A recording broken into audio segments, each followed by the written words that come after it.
Hello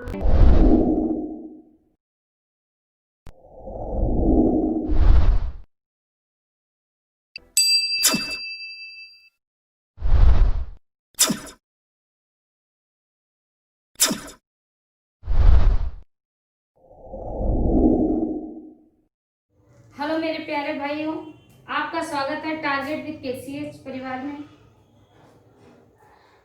आज हम बात करने जा रहे हैं भूकंप की। जैसा कि प्रीवियस क्लासें हो चुकी हैं, लगातार आपकी क्लासेस शाम 8 बजे से स्टार्ट हो जाती है और लाइव चलती है। जैसा हमने आपसे कहा था कि टॉपिक एंड होने के बाद आपसे कुछ क्वेश्चंस पूछे जाएंगे। अगर आप हमारे क्वेश्चंस का आंसर दे देते हैं तो इसका मतलब आपने हमारी प्रत्येक बात को बहुत ध्यान से सुना है, आप अपने करियर के प्रति बहुत ही अटेंटिव हैं। ठीक है, जो आपको पढ़ाया जाता है या आपको बताया जाता है, हम ये नहीं कहते हैं आप हमारे जो हम आपको सीट देंगे आपसे वही सीट्स हल हो पाएंगी। आपको जहां भी आपको प्रैक्टिस पेपर मिलते हैं, आपको उससे संबंधित कोई कहीं से भी आपको क्वेश्चन मिलता है, आप उसे 100% सॉल्व कर लेंगे। आप उसे 100% सॉल्व कर लेंगे। अरे पेपर में अगर पूछा जाएगा तो कहाँ से क्वेश्चन आएंगे? क्वेश्चन कहाँ से आएंगे? जब सारे प्रैक्टिस पेपर हमसे सॉल्व हो जा रहे हैं तो हमसे कोई भी क्वेश्चन छूटने वाला नहीं है, क्योंकि हमने वन लाइनर तैयार नहीं किया है। हमने उस चीज को गहराई से समझा है। तो क्वेश्चन कितना भी घुमा के पूछा जाएगा, हमसे क्वेश्चन छूटने वाला नहीं है। चलिए तो हम अपनी बात को शुरू करते हैं। आइए, आज का हमारा टॉपिक है भूकंप। ठीक है, भूकंप। पहले हम इसको समझ लेते हैं कि भूकंप आखिर है क्या। ठीक है, आखिर भूकंप है क्या? भूकंप में दो शब्द छिपे हैं, भू और कंप। भू किसे कहते हैं? भू किसे कहते हैं? पृथ्वी का। कंप मतलब कांपना, यानी कांपना कह सकते हैं हिलने को। ठीक है, यानी पृथ्वी का या हमारी भू सतह का हिलना ही भूकंप कहलाता है। ठीक है, समझ में आ गया होगा। यानी भूकंप क्या है? पृथ्वी जो कांपती है, हिलती है, इसी को कहा जाता है भूकंप। क्या कहते हैं? भूकंप। ठीक है, अब बात आगे करते हैं भूकंप आने के कारण क्या है।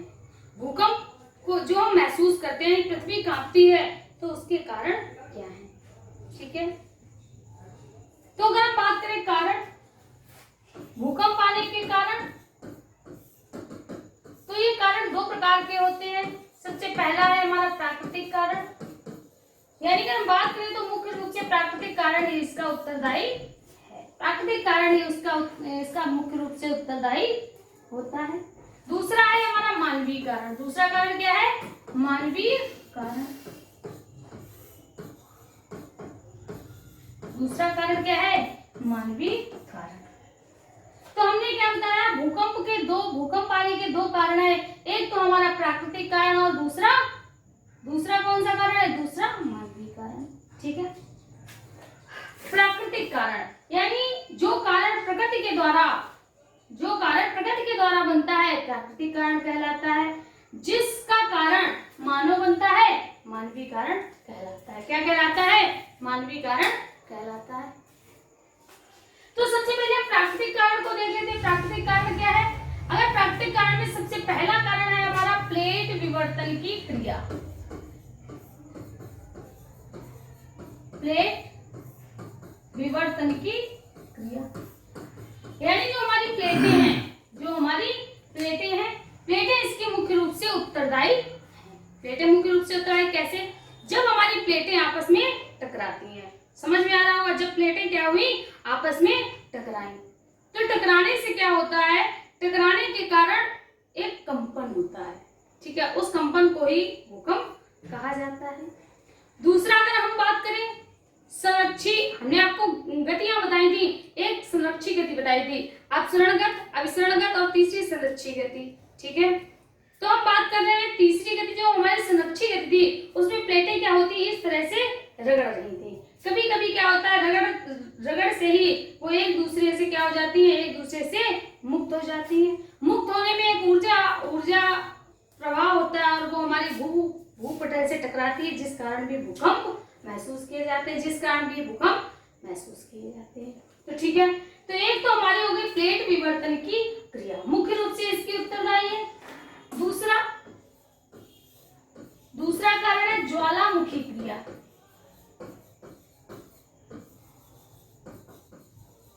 दूसरा क्या है? ज्वालामुखी क्रिया। ठीक है, ज्वालामुखी क्रिया कैसे? जब ज्वालामुखी कल इससे पहले जो क्लास हुई थी उसमें हमने आपको बताया था, जब पृथ्वी से ज्वालामुखी बाहर आता है तो दो तरह से आता है। एक तो हमारा दरारी उद्भेदन, किसी दरार के सहारे से धीरे धीरे धीरे धीरे रिसाव होता रहता है, आता रहता है, तो उस कारण भूकंप नहीं आते हैं। लेकिन जब हमारा केंद्रीय उद्गार होता है, जैसे कि विस्फोटक उद्गार कहते हैं, तो उसमें जो लावा होता है वो विस्फोट के साथ बाहर निकलता है, जिस कारण क्या होता है? कंपन महसूस होता है, यानी पृथ्वी डोल जाती है। इसको हम क्या कहते हैं? इस कारण भी क्या होते हैं? भूकंप आते हैं। इस कारण भी क्या होता है? भूकंप आते हैं। तो ये दोनों कारण आपको समझ में आ गए होंगे। अब हम बात कर रहे हैं मानवीकरण की। किसकी बात कर रहे हैं? मानवीकरण की। तो अगर मानवीकरण की बात करें तो मानव में इतनी शक्ति नहीं है कि वो भूकंप को ला सके। मानव में इतनी शक्ति नहीं है कि वो भूकंप ला सके, लेकिन इसका कारण बनता है कैसे? जब मानव चट्टानों का अध्ययन न करके या मानव ऐसे स्थान पर या किसी स्थान पर सड़क, बांध, पुल, रेल मार्ग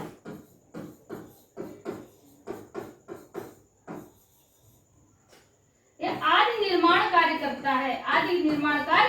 करता है, इस कारण भी क्या होता है? भूकंप आते हैं। क्योंकि ऐसे स्थान जहां पर पहले कोई जैसे हम बात करें कोई बांध नहीं था, लेकिन अब वहां पर बांध है, यानी बांध बनाने से क्या होता है? पीछे के भाग में एक बड़ा सागर जैसा, यानी कह सकते हैं बड़े जलाशय का निर्माण हो जाता है। यानी बड़े पीछे भाग में जहां बांध बनाया जाता है तो पीछे जल को रोक दिया जाता है। जब जल को रोक दिया जाता है तो उस स्थान पर जल का भार बढ़ जाता है। धीरे धीरे जब जल का भार बढ़ जाता है तो जो नीचे चट्टान होती है, उस पर क्या होता है? दबाव पड़ने लगता है। दबाव के कारण क्या होता है? चट्टान इस तरह से वलित हो जाती है। प्लेट की बात नहीं कर रहे, चट्टान की बात कर रहे हैं, क्योंकि जो हमारी प्लेटें कह सकते हैं, प्लेटों के ऊपर क्या चट्टान ही तो है। तो इस तरह से हमारी चट्टान वलित हो जाती है और एक स्थिति ऐसी आती है जब ये जो वलय है एक निश्चित सीमा तक ही वलित हो पाएगी, ये चट्टान क्या होती है? टूट जाती है। जैसे ये पेन है, इसको हम ऐसे करते हैं ना, तो कुछ पेन ऐसे होते हैं हमारे जो फोल्ड हो जाते हैं, या पेंसिल है उसे ऐसे मोड़ने का प्रयास करते हैं तो वो फोल्ड हो जाते हैं, लेकिन एक समय ऐसा आता है जब वो टूट जाती है, और जब टूट जाती है तो आप देख सकते हो कि बराबर के दो खंड हो जाते हैं। ठीक है, तो बराबर के दो खंड हो जाते हैं। यही प्रक्रिया हमारी चट्टान के साथ होती है। ठीक है, तो चट्टान क्या होता है? चट्टान वलित होती है, वलित होने के बाद उसमें फोल्ड होने के बाद कह सकते हैं वलित होती है। वलित होने के बाद एक समय ऐसा आता है जब वो टूट जाती है। टूटने के समय उसमें एक ऊर्जा का प्रभाव होता है। ध्यान से सुनना, जब टूटती है तो उसमें एक फोर्स यानी एक ऊर्जा निकलती है जो कि हमारी पृथ्वी की सतह से जाकर टकराती है। इस कारण भी भूकंप आते हैं। तो समझ में आ गया होगा। इसीलिए ऐसा माना जाता है कि हमें सड़क, बांध, पुल, रेल मार्ग या ऐसे स्थान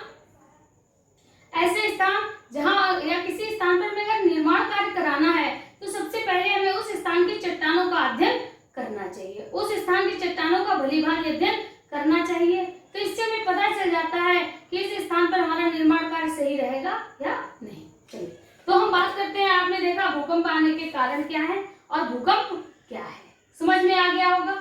ठीक है, भली बात समझ में आ गया होगा। चलिए बात आगे करते हैं।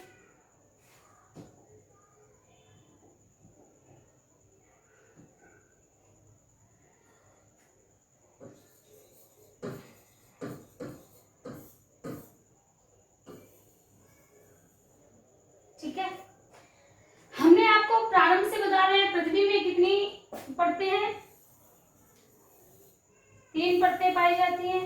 कमेंट करिए पृथ्वी के अंदर कितनी कितनी परतें पाई जाती है, कमेंट करके बताइए प्लीज। कम फास्ट कमेंट में। चलिए, तो पहली हमारी सतह कौन सी होती है, यानी पहली जो परत होती है उसे क्या कहते हैं, भूपर्पटी। ठीक है। दूसरी हमारी क्या होती है, प्रावार यानी सेडिमेंटल कहते हैं। तीसरी क्या होती है, कोर। ध्यान से देखना, समझ में आ गई होगी। ये हमारी 3 परतें हैं। या हम एक सेकेंड,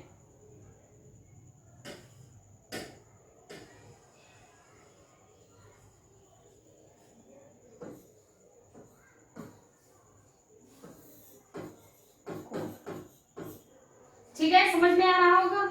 अब देखिए, भूकंप के कारण यानी भूकंप में कुछ ऐसे बिंदु होते हैं, कुछ ऐसे शब्द होते हैं जो आपको कंफ्यूजन में हमेशा डाले रहते हैं। ठीक है, तो हमें उन्हीं को समझना है। जैसे हम बात करते हैं हमारी जिस सतह पर हम खड़े हैं, जिस सतह पर हम खड़े हैं, ये सतह हमारी कहाँ है, ये समझ में आ रहा होगा। ये इस सतह पर हम खड़े हैं, यानी ये हमारी भूपर्पटी का ऊपरी, जिसे हम धरातल कह सकते हैं। क्या कह सकते हैं, धरातल कह सकते हैं। तो समझ में आ गया होगा, ये समझ में आ गया होगा हमारी पृथ्वी की ऊपरी सतह कहाँ है। ठीक है, तो हम बात आगे करते हैं। अब जो भूकंप आता है, भूकंप आता है, तो भूकंप का जन्म जिस स्थान से होता है, भूकंप का जन्म स्थान हमेशा पृथ्वी के नीचे होता है, यानी पृथ्वी के आंतरिक परतों में होता है। तो जिस स्थान से भूकंप, जैसे हम बात करते हैं, ये हमारी कोर है। ठीक है, ध्यान से देखना है। जैसे हमारे भूकंप का जन्म, इसको हम थोड़ा छोटा किए दे रहे हैं। ठीक है, इस तरह से। अब देखिए, जैसे हम बात करते हैं भूकंप का जन्म, हम मान लेते हैं भूकंप का जन्म यहां से हुआ, यानी यहां से क्या हुआ, भूकंप या ज्वालामुखी जब क्या हुआ, ज्वालामुखी निकलेगा, तो ज्वालामुखी जब बाहर निकलता है तो केंद्रीय उद्गार के साथ निकलेगा ना, तो भी तो पृथ्वी कांपेगी। लेकिन उसका जन्म कहां से, यहां से हुआ। जिस स्थान से जन्म होता है, ध्यान से सुनना, जिस स्थान पे जन्म होता है उसको कहते हैं भूकंप मूल, यानी मूल स्थान है, भूकंप का मूल स्थान है। इसी को कहा जाता है फोकस। क्या कहा जाता है, फोकस। क्योंकि आने वाली पेपर में हमने ये इस बात को नोट किया है कि आपके इंग्लिश वर्ड उसमें दिए रहते हैं, इंग्लिश वर्ड दिए रहते हैं। तो जिसकी आपको जरूरत है उसकी हम इंग्लिश मीनिंग भी आपको साथ साथ बताते चले। ठीक है, चलिए, तो यहाँ से भूकंप क्या हुआ, भूकंप का जन्म हुआ, और भूकंप की तरंगे क्या हुई, ऊपर की तरफ चलेंगी, कुछ नीचे की तरफ चलेंगी, और महसूस कहाँ होंगी, जिस स्थान पर महसूस होंगी। ये धरातल है तो इसी स्थान से टकराएंगी जाके, यहीं पे तो महसूस होंगी। तो जहां पे महसूस होती है उसे क्या कहते हैं, अधिकेंद्र, यानी धरातल पर जिस स्थान पर भूकंप की तरंगे टकराई या भूकंप को महसूस किया गया उसको अधिकेंद्र यानी कहते हैं एपिसेंटर।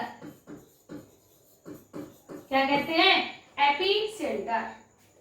क्लियर, क्या कहते हैं, एपिसेंटर। समझ में आ गया होगा, समझ में आ गया होगा। यानी जहां से भूकंप का जन्म होता है उस स्थान को क्या कहा जाता है, फोकस। और जिस स्थान पर धरातल पर जिस स्थान पर तरंगे टकराती है या भूकंप को महसूस किया जाता है उसको क्या कहते हैं, उसको कहा जाता है एपिसेंटर। ठीक है, ठीक है, समझ में, इतना समझ में आ गया, पक्का आ गया ना। ऐसा तो नहीं है आप हमसे कह रहे थे समझ में आ गया तो कोई चीज ऐसी जो आपको समझ में नहीं आई।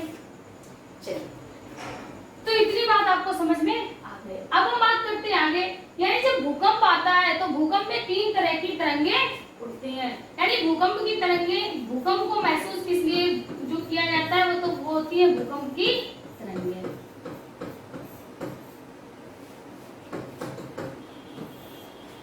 यानी जब भूकंप आता है तो भूकंप से 3 तरह की तरंगे एक्टिव होती हैं, यानी 3 तरह की तरंगे चलती हैं।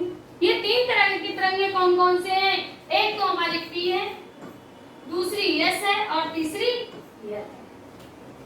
ठीक है, चलिए हम पी एस एल से याद नहीं करते हैं। दूसरा तरीका, जब बच्चे का जन्म होता है, ठीक है, हमने देखा है कि आजकल लोग क्या करते हैं, आज का स्टूडेंट हर चीज को ट्रिक से याद करना चाहता है।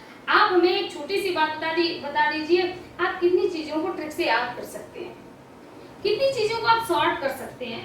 अगर आपको सबको सॉर्ट करना होता है, जो सॉर्ट के चक्कर में लगा रहता है, तो जो उसका रिजल्ट भी आता है ना, तो नंबर भी उसके मार्क्स भी वो सॉर्ट में ही होते हैं। ठीक है, तो हमें किसी को शॉर्ट में नहीं पढ़ना है, हमें हर चीज को डिटेल में पढ़ना है, क्योंकि हमें नंबर, हमें कैसा चाहिए, हमें अपना रिजल्ट सबसे एबव चाहिए ना, हमें एबव चाहिए, तो हमें हर चीज को डिटेल में पढ़ना है, समझना है उससे। चलिए तो हम बात करते हैं। तो हमने आपको क्या बताया कि जब बच्चे का जन्म होता है तो सबसे पहले अगर वो प्रवेश करता है तो उस क्लास को कहा जाता है प्राइमरी। ठीक है, प्राइमरी। तो जो सबसे पहली तरंग होती है वो कौन सी है? प्राइमरी। ठीक है, प्राइमरी यानी इन जो सबसे पहले तरंग होती है उन्हें प्राइमरी तरंग कहा जाता है। ठीक है, यानी पी तरंगे। ठीक है, यानी पी तरंगे भी कहा जाता है। समझ में आ गया होगा। पहली तरंगे कौन सी है? प्राइमरी। इन्हें प्राथमिक तरंगे भी कहा जाता है। प्राथमिक विद्यालय सुने होंगे आपने। तो पी यानी प्राइमरी यानी प्राथमिक तरंगे। ठीक है, दूसरा यस यानी प्राइमरी के बाद क्या आता है? तो प्राइमरी के बाद सेकेंडरी आता है। सेकेंडरी यानी इन्हें क्या कहा जाता है? इन्हें द्वितीयक, माध्यमिक में कहा जाता है। क्या कहा जाता है? द्वितीयक तरंगे या यस तरंगे। ठीक है, समझ में आ गया होगा। पहला हमारा प्राइमरी यानी प्राथमिक तरंगे, दूसरी है हमारी यस यानी सेकेंडरी यानी द्वितीयक तरंगे। ठीक है, फिर तीसरी हमारी एयर है यानी लॉन्ग, इन्हें लॉन्ग वेव या इन्हीं को कहा जाता है लॉन्ग सरफेस वेव। सरफेस, ठीक है, यानी पहले हमारी प्राइमरी वेव, दूसरा हमारी सेकेंडरी वेव, तीसरा लॉन्ग वेव या लॉन्ग सरफेस वेव। ठीक है, इसी को हमारी धरातली तरंग भी कहा जाता है। क्या कहा जाता है? धरातली, क्योंकि ये ऐसी तरंगे हैं जो जन्म लेने के बाद ही तुरंत कहां किधर को चलती हैं? तुरंत ही हमारे धरातल की ओर चल पड़ती हैं। ठीक है, तो इन्हें क्या कहा जाता है? धरातली तरंग कहा जाता है। समझ में आ गया होगा। ठीक है, नोट कर लीजिए आप, फिर आगे बताते हैं।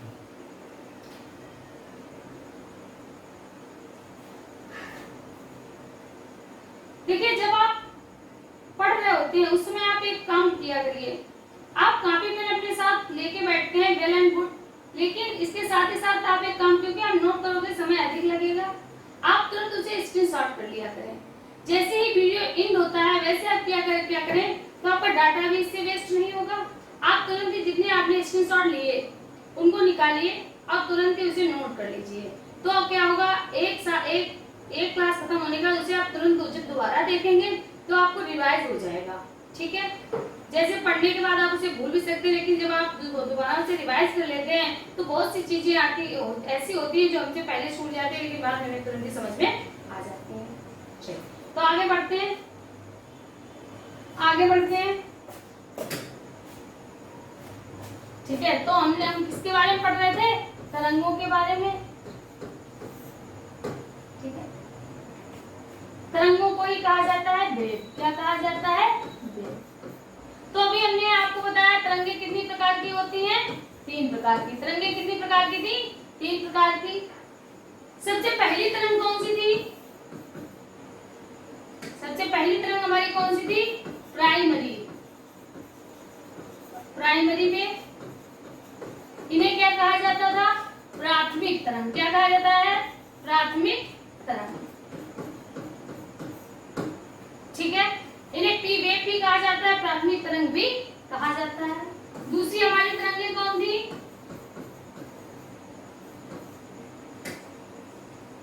दूसरी है हमारी सेकेंडरी तरंग। सेकेंडरी वेव यानी इन्हें क्या कहा जाता है? द्वितीयक तरंगें। क्या कहा जाता है? द्वितीयक तरंग। या अगर हम बात करें तो इन्हें एस वेव भी कहा जाता है।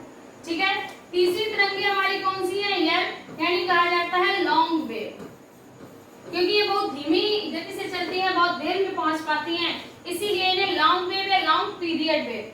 ठीक है, लॉन्ग पीरियड वेव इन्हें कहा जाता है धरातली तरंग। धरातली तरंग। ठीक है, इन्हें पी वेव भी कहा जाता है, इन्हें एस वेव कहा जाता है, इन्हें एयर वेव कहा जाता है। ठीक है, अब इनके चलने की क्रिया क्या होती है ध्यान से देखना है। जैसे ये हमारी क्या है, पृथ्वी। पृथ्वी के अंदर 3 परतें हैं।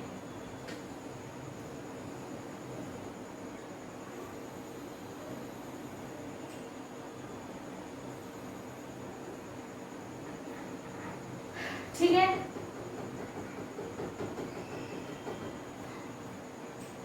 अब जो हमारी यहाँ से जैसे ही किसी भूकंप का जन्म हुआ, ये फोकस है ना, ये क्या है, फोकस, जहां से जन्म हुआ है, किसका किसका जन्म हुआ, भूकंप का।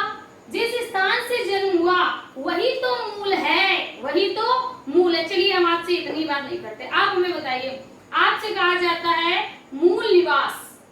मूल निवास मतलब ऐसा स्थान जहां पर आपका निवास है, प्राथमिक निवास यानी पहला, ठीक है, जहां से जन्म हुआ आपका, उसे मूल निवास कहते हैं। ठीक है, जहाँ पे आपके दादा परदादा सब रहते हैं। तो जहां से भूकंप का जन्म होता है उसे कहा जाता है मूल। किसका जन्म हुआ, भूकंप का हुआ ना, तो भूकंप मूल। ठीक है, अब यहाँ से क्या हुआ, धीरे धीरे वेव ऊपर उठती है।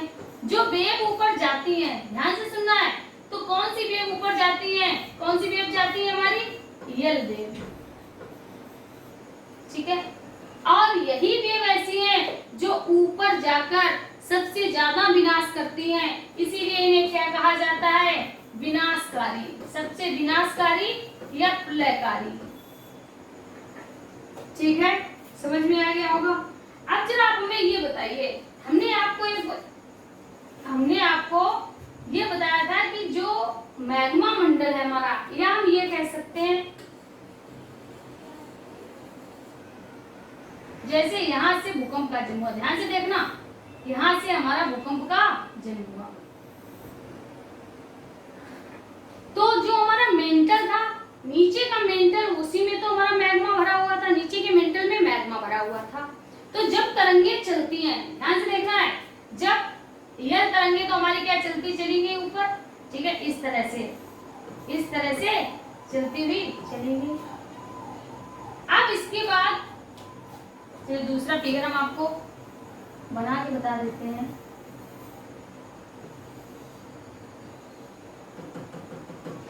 जैसे मान लेते हैं यहाँ से भूकंप का जन्म हुआ, और जो हमारा मैग्मा मंडल था वो यहाँ पे था। ठीक, मैग्मा मंडल हमारा यहाँ था। तो जो हमारी प्राइमरी तरंगे होगी यानी पी वेव होगी, ठीक है, पी वेव यहाँ से चलेगी और इस तरह से चलती चली जाएगी।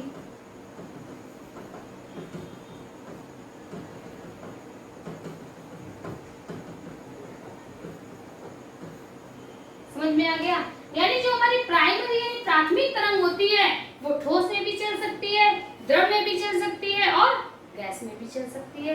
और इनके चलने की क्षमता, क्योंकि तीनों में चल रही है, यानी सबसे तीव्र गति से चलने वाली तरंग हमारी कौन सी है, पी तरंग है। जब बच्चा छोटा होता है बहुत जल्दी सीख जाता है और बहुत तीव्र गति से भी सीखता है, बहुत तीव्र गति से सीखता है। लेकिन जब थोड़ा थोड़ा बड़ा होता है, सोचिए जब बच्चे ने जन्म लिया तो उसने सबको सीखा, अपने परिवार को जाना, आसपास को जाना, और बहुत सी चीजें ऐसी थी जिनका नाम उसने याद किया। लेकिन जैसे धीरे धीरे बड़ा होता है और बड़ा होता चला जाता है, जब ज्यादा ही बड़ा हो जाता है तो उसकी बुद्धि काम करना ही बंद कर देती है। चलिए, तो हमने देखा जो हमारी लॉन्ग वेव है वो हमेशा सतह की तरफ जाती है, जबकि जो हमारी पी वेव है वो ऊपर भी जाती है, नीचे भी जाती है, और ठोस द्रव गैस तीनों माध्यम से होकर गुजरती है और सबसे तेज गति से चलती है। ठीक है, चलिए अब इसके बाद आती है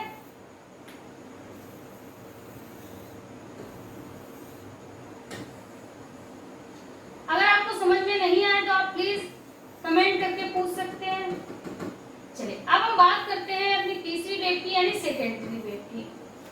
ठीक है, सेकेंडरी वेव क्या करती है, जब चलती है जैसे इस तरह से जा रही है, ठीक, रास्ते में अगर उसे यानी बीच में अगर उसे गैस का माध्यम मिल जाता है या द्रव का माध्यम मिल जाता है तो वो तरंग वहीं से छूट जाती है।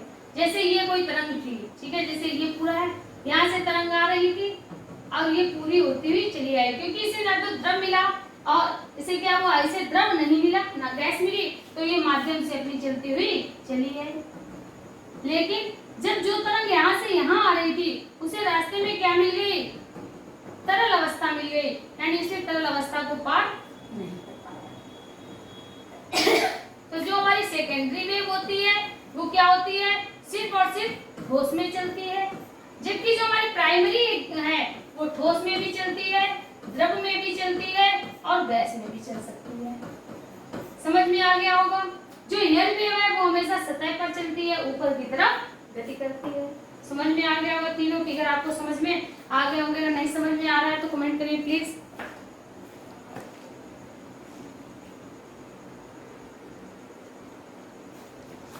चलिए स्क्रीनशॉट कर लीजिए।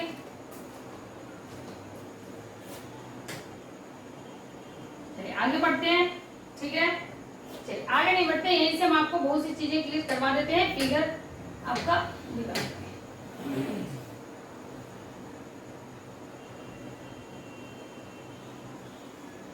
अब हम एक एक तरंग के बारे में अच्छे से अध्ययन करेंगे, एक एक तरंग के बारे में अच्छे से अध्ययन करेंगे। आपने बहुत कुछ अभी यहाँ सीख भी लिया है। चलिए आगे बढ़ते हैं।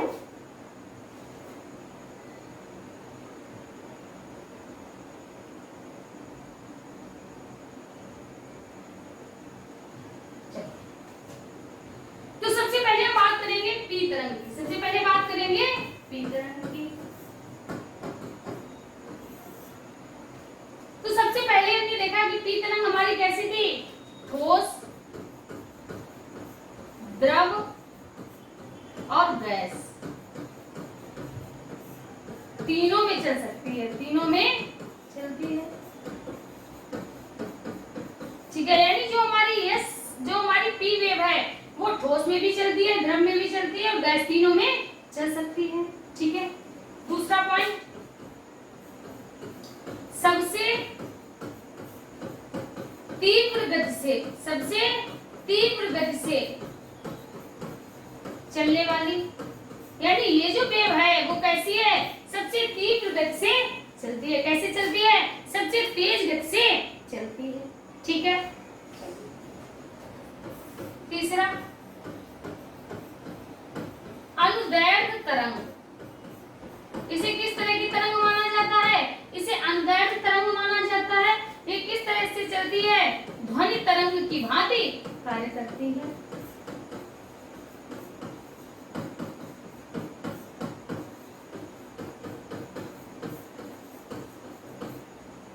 समझ में आ गया होगा, समझ में आ गया होगा कि जो हमारी पी वेव है ठोस, द्रव, गैस तीनों माध्यम में चलती है, सबसे तीव्र गति से चलती है और अनुदैर्ध्य तरंग, यानी इसे किस तरह की तरंग माना गया, अनुदैर्ध्य तरंग, और ये ध्वनि तरंग की भांति चलती है, कार्य करती है। अनुदैर्ध्य तरंग में आप हमेशा रखना देखना, इसमें धा लगाया है, इसमें भी धा लगाया है, ठीक है। तो अनुदैर्ध्य तरंग, ध्वनि तरंग हमेशा किस तरह चलती है, अनुदैर्ध्य, ठीक है। समझ में आ गया होगा। चलिए अब हम बात करते हैं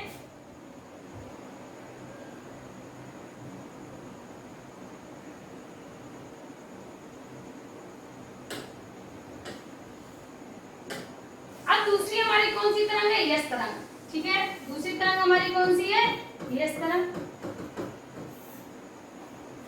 यानी इन्हें सेकेंडरी वेव कहा जाता है, इन्हें द्वितीय तरंगे भी कहा जाता है। ये किस में चलती हैं, केवल ठोस माध्यम में, केवल ठोस में। ये कैसे चलती हैं, केवल ठोस में चलती हैं, ठीक है।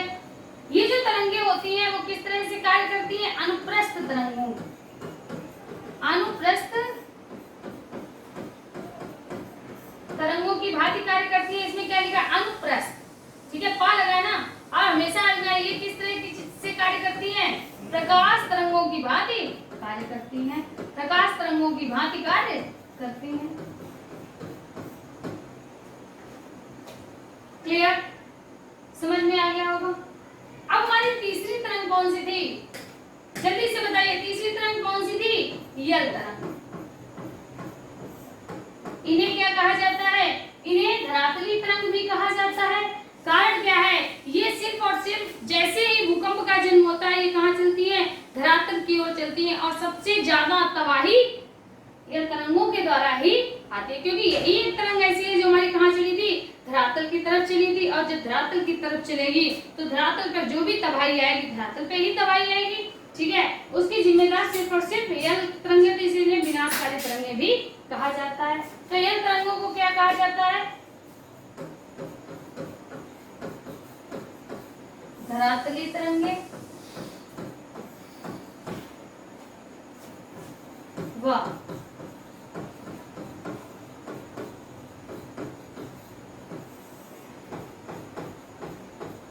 विनाशकारी तरंगे। ठीक है, मानव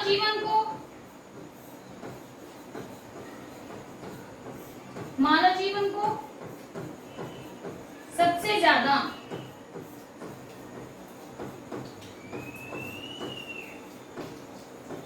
नुकसान पहुंचाने वाली तरंगे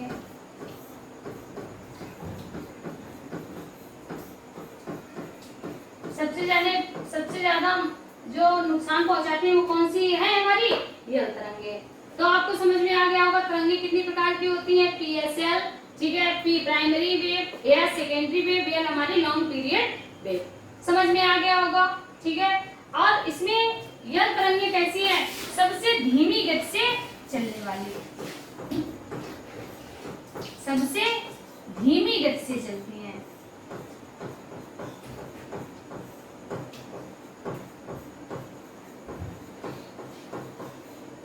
इनको चलने में सबसे अधिक समय लगता है, सबसे धीमी गति से चलती। सबसे तेज गति से पी तरंग चलती है, इसके बाद एस चलती है और सबसे धीमी गति से हमारी एल तरंगे चलती हैं। चलिए इसे नोट कर लीजिए प्लीज जल्दी से।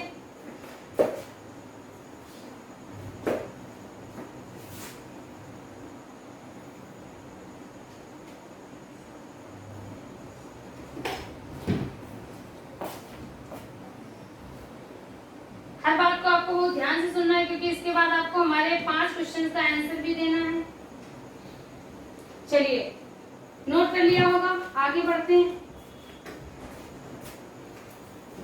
अब इसके बाद जो पूछा जाता है यानी जो भूकंप है, ठीक है, भूकंप का अध्ययन, भूकंप का अध्ययन क्या कहलाता है? जल्दी से बताइए। देखिए अगर कभी कहीं अध्ययन जुड़ जाए तो अध्ययन में क्या हमेशा लग जाता है? अधिकतर लॉजी, ठीक है। तो भूकंप का अध्ययन क्या कहलाता है? सीस्मोलॉजी। क्या कहलाता है?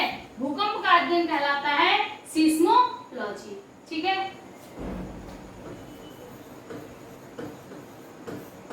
भूकंप अध्ययन का पैमाना क्या कहलाता है? सीस्मोग्राफ। यानी जिसके आधार पर, यानी जिसके अनुसार भूकंप का अध्ययन किया जाता है उसे क्या कहा जाता है? सीस्मोग्राफ। ग्राफ किसे कहते हैं? चित्र को कहते हैं, ठीक है। तो हमने ये देखा होगा सीस्मो शब्द किससे रिलेटेड है? भूकंप से। अभी आगे भी आएगा, आगे भी ये शब्द हमें सुनने को मिलेगा। इसीलिए भूकंप का अध्ययन सीस्मोलॉजी कहलाता है और भूकंप अध्ययन का पैमाना सीस्मोग्राफ कहलाता है। चलिए इसके अलावा हम बात करते हैं, ये पैमाना 3 प्रकार का होता है, ठीक है। सबसे पहला रिक्टर पैमाना,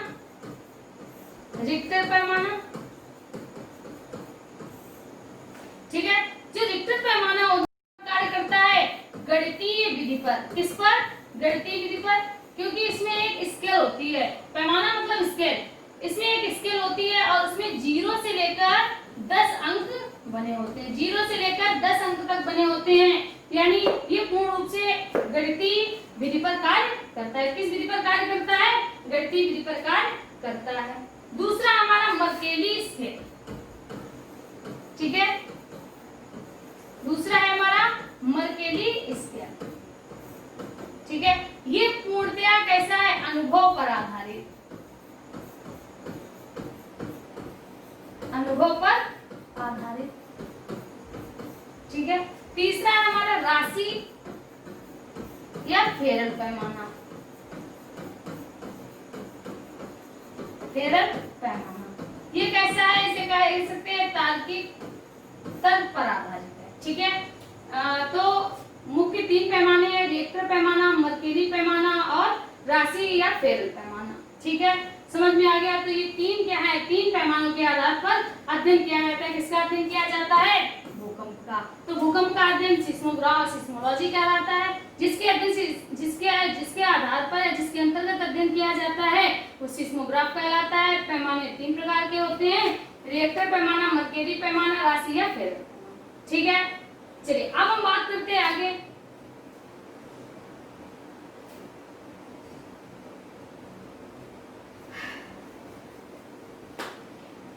जैसे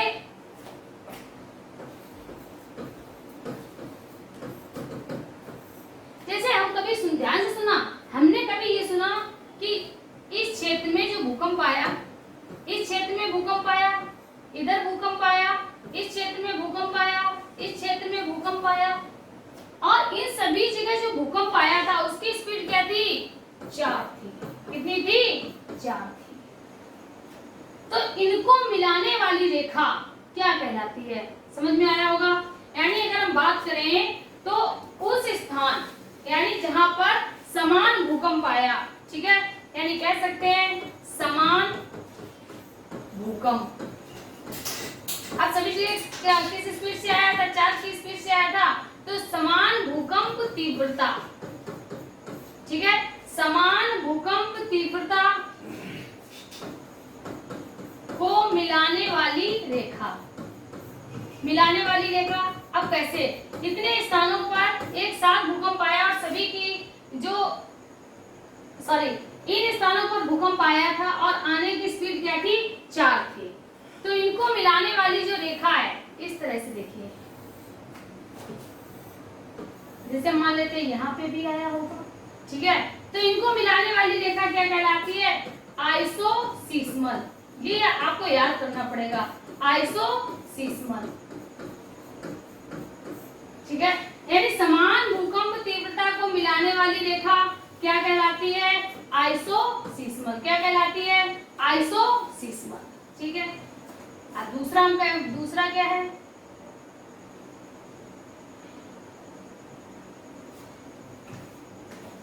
ठीक है, ध्यान से सुनना।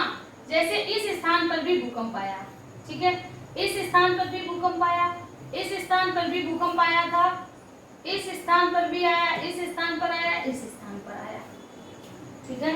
अभी तीव्रता की बात नहीं है, सिर्फ भूकंप आने की बात है, ठीक है, सिर्फ और सिर्फ भूकंप आने। यहाँ पर क्या है? तीव्रता।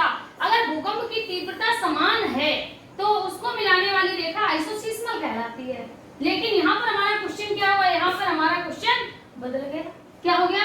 एक साथ भूकंप आया ना, तो एक साथ भूकंप, एक साथ ये इन क्षेत्रों में एक साथ आया था ना, एक साथ भूकंप प्रभावित क्षेत्रों को मिलाने वाली रेखा। देख लीजिए, एक साथ भूकंप प्रभावित क्षेत्रों को, हम इन शब्दों को समझ नहीं पाते और क्वेश्चन अपना गलत कर लेते हैं। मिलाने वाली रेखा, ठीक है, यानी एक साथ भूकंप आया, एक साथ भूकंप प्रभावित क्षेत्र, यानी इन क्षेत्रों में क्या हुआ? जैसे इस क्षेत्र में भी भूकंप आया था, यहाँ भी आया, यहाँ भी आया, और यहाँ भी आया, यहाँ भी आया, और यहाँ भी आया। तो इन सबको मिलाने वाली जो रेखा, इस तरह से रेखा बनी। इस रेखा को क्या कहा गया? ये जो रेखा बनी थी ये कैसी बनी है?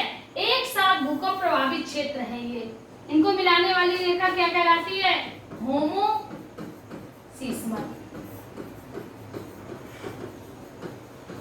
तो समझ में आ गया होगा, ये समझ में आ गया होगा।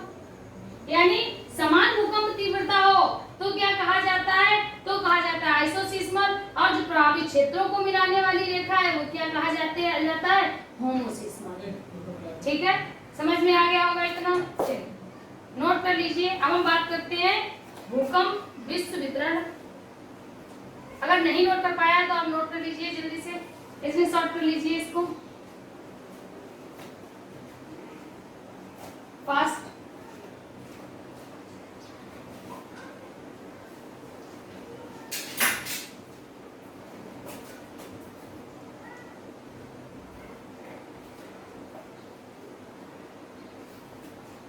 चलिए आगे बात करते हैं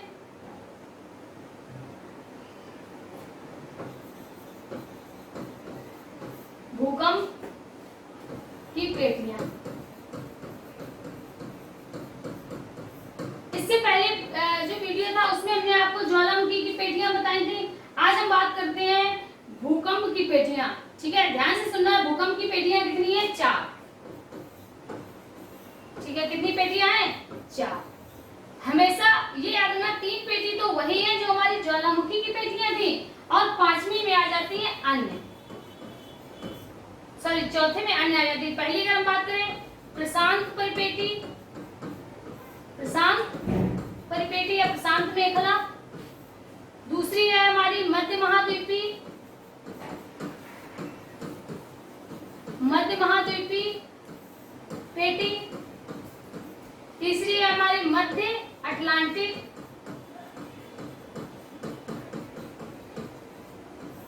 मध्य अटलांटिक पेटी, और तीसरी है अन्य पेटी। ठीक है, समझ में आ गया होगा। यानी जो हमारी ज्वालामुखी की पेटियां हैं वही हमारी भूकंप की भी पेटियां मानी जाती हैं, क्योंकि हमने आपको क्या बताया, जहां पर ज्वालामुखी आएगा वहां पर भूकंप आएगा। क्योंकि देखिए, सबसे पहले हम बात करते हैं प्रशांत परिपेटी। प्रशांत परिपेटी में क्या होता है कि इस तरह से दोनों तरफ कौन सी क्रिया चल रही है? एक तरफ अभिसरण हो रहा है, सॉरी क्या हो रहा है? अभिसरण हो रहा है। ठीक है, दोनों तरफ अभिसरण हो रहा है, यानी एक तरफ, एक सेकेंड,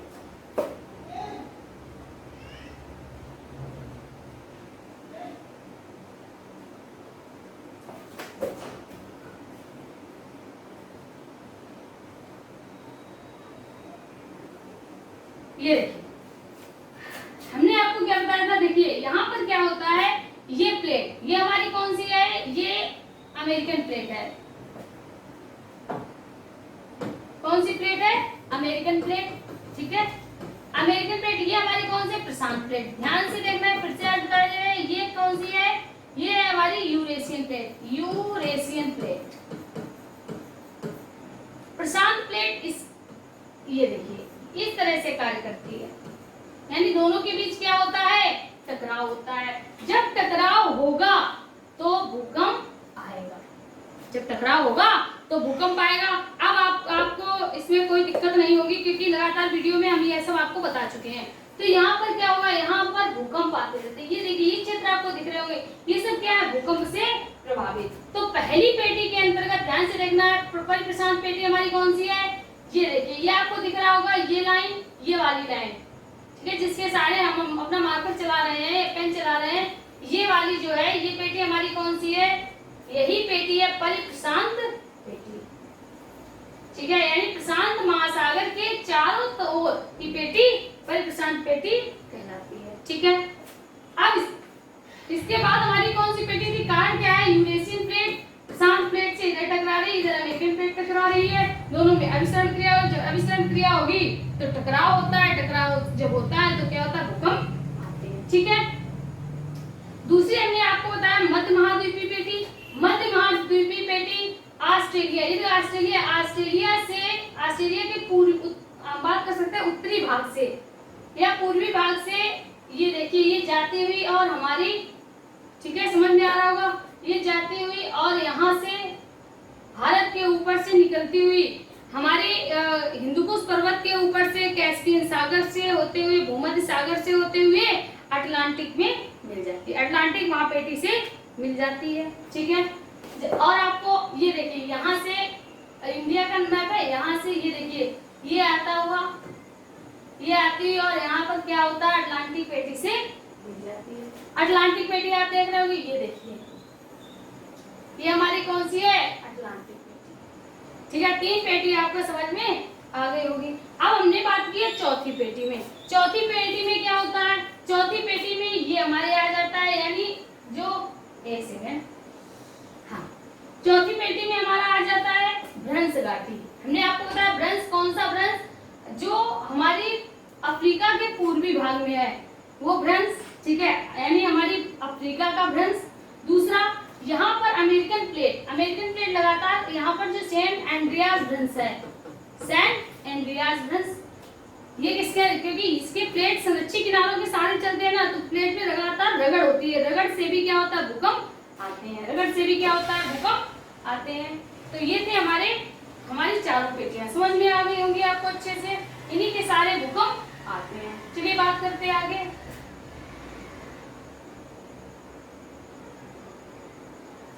ठीक है।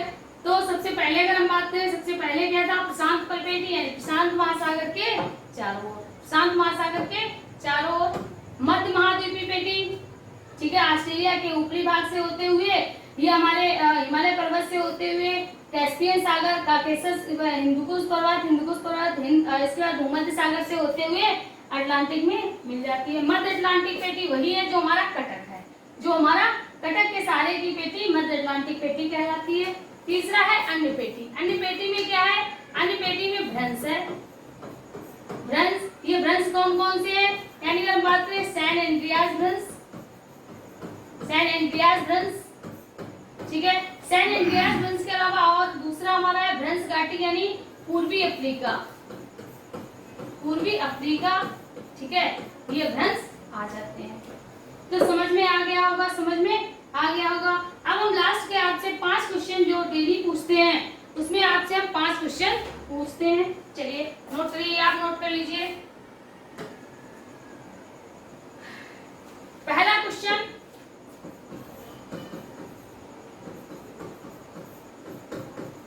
किन तरंगों को विनाशकारी तरंग कहा गया? किन तरंगों को विनाशकारी तरंग कहा गया?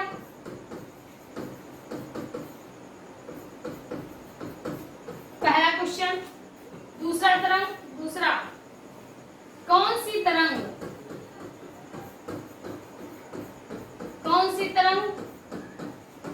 अनुप्रस्थ तरंग की भांति कार्य करती है, या कौन सी तरंग अनुप्रस्थ तरंग है?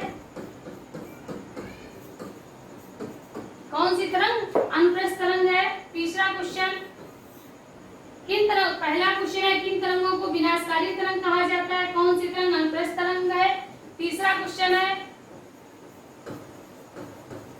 भूकंप को जहां महसूस किया जाता है, जहां महसूस किया जाता है,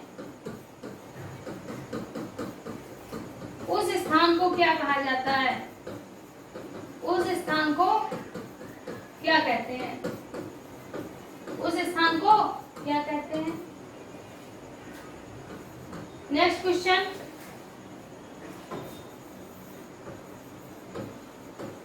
भूकंप के अध्ययन के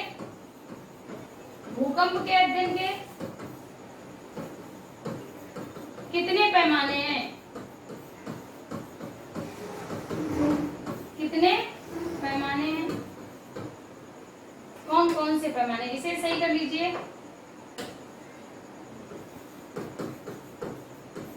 कौन कौन से पैमाने हैं, ठीक है। लास्ट क्वेश्चन है आपका 5वां क्वेश्चन, ठीक है। 5वां क्वेश्चन है आपका, अन्य पेटी में किसे रखा गया है? किस क्षेत्र को रखा गया है?